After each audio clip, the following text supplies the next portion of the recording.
Now, traders at Axis Bank say today's 57 billion naira treasury bills auction is fueling a further bearish undertone as investors ponder over their next move. Adamma Mbachu, team lead currency trading at Axis Bank, joins me now for more on this. Thank you so much for joining us today, Adamma, and a happy new year to you. Good to see you. Thank you so much, David, and Happy New Year. Now, let's start off with the market sentiment. Everybody's waiting for the next move ahead of today's T-bills auction. The volume is 57 billion naira. How is the market reacting now beyond just the wait and see?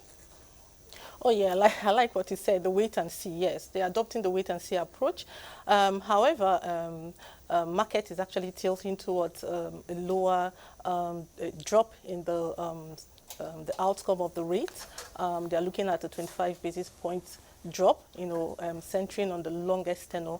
Last swap rate was at 2.79, 7.15, and 8.49 across the standard maturity. So they might see something a bit lower at this auction.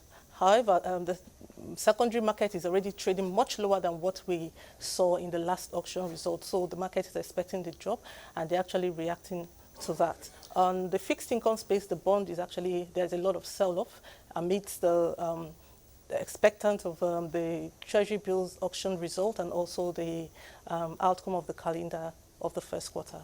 Okay, now another element that we're all waiting for is the first quarter bond auction calendar as well. How's the market responding to this mood of uncertainty? Anytime from now, we should expect the calendar to be released, isn't it?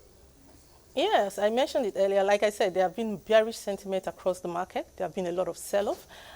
People are actually waiting to see how the calendar will turn out. The last calendar had a sell-off about 225 billion across all the standard maturities, but market participants expect that there will be a change, and so they actually want to, unwind all their positions and await the outcome of the calendar. We definitely will keep our fingers crossed, because any moment from now till the next 24, 48 hours, we should expect some feedback there.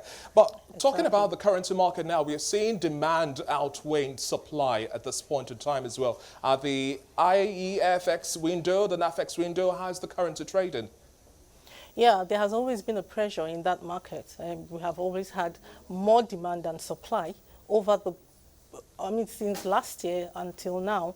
We have seen a lot of pressure in the I&E window, caused by low liquidity. The market is trading currently at 461 levels. However, we have also seen consistent interventions by the central bank in the SME, invisibles, and retail space.